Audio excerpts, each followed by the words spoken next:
Hello princesses! Today I'm going to be talking about the It's Skin Smart Solution 365 Silky Sun Essence. It's such a long name for a sunscreen and it is kind of a little bit pointless to have such a long name in my opinion, but that's it. I picked this sunscreen up for my full face of It's Skin and I was really intrigued by the product description as well as the parts of the name.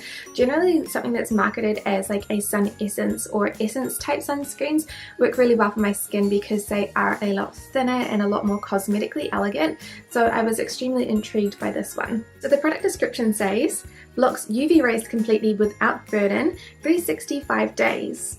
Blocks UVA and UVB to protect skin against skin troubles by UV rays. Silky without stickiness, essence texture like skincare. The sunscreen comes packaged in a pretty bottle with a rose gold metallic lid. It has a screw top with a small nozzle to disperse the sunscreen easily. Since the sunscreen is thinner in texture, this dispenser works quite well. The sunscreen itself is yellow in colour and has a thin, oily texture. It looks like the sunscreen and the essence have separated, but no matter how much I shake the sunscreen, I cannot get the consistency to change, which is extremely unusual. The sunscreen is a little bit difficult to spread out and it absorbs quite quickly. I find it best to do 2 layers at least to get even coverage. When my skin is quite dry, I find that the sunscreen soaks into my skin quickly and leaves a satin-like finish. However, when my skin is more moisturized, it sits on the top of my skin for quite a while and it looks really oily. I don't find that the sunscreen leaves a white cast on my skin. However, since it is yellow in colour and doesn't seem to have any of the sunscreen ingredients mixed into it, I cannot say for sure if this is accurate. I am very on the fence with this sunscreen. I haven't really used a yellow coloured sunscreen before. I have used like the Biore and the Canmake, which are kind of yellow tinted, but they have the thicker consistency that makes me certain that there is actually sunscreen ingredients inside the sunscreen.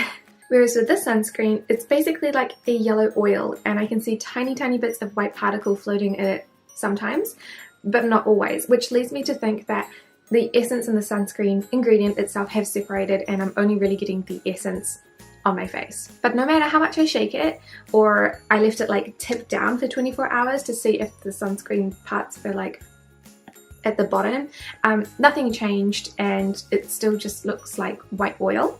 I have had this in a smaller instance with some of the other sunscreens where the particles had sunk to the bottom and I couldn't get them out. So when I finished the sunscreen, or when I was getting towards the end of the sunscreen, all I got was like really thick white sunscreen, which was kind of annoying because it wouldn't emulsify and stick together. So I'm not confident that this sunscreen is actually doing its job, but I also can't get it to change consistency and I might be wrong. The problem with the sunscreen as well is that I literally cannot find any accurate photos online. There is one photo of someone using it on the back of their hand and it looks kind of like a thin white texture, but it's a really bad photo and it's really far away and they've already spread it out and I just don't know what this is supposed to look like because there are no product photos of it anywhere. So if you know what the sunscreen is supposed to look like, I would love to hear your comments down below. I think that I will try and do like a little sun test on it when we get a bit more sun. It is the middle of winter right now in New Zealand, so this might take me a couple of months to do, but I would basically put like this sunscreen here and then a tester with no sunscreen and then an actual sunscreen that I know works, just to test how much my skin either burns or tans while using this product, because that'll give me a more definitive answer. But unfortunately, there is no sun at the moment, so I cannot do this test until it's a bit more like summer. But thank you guys so much for watching this review and I will see you next time. Bye!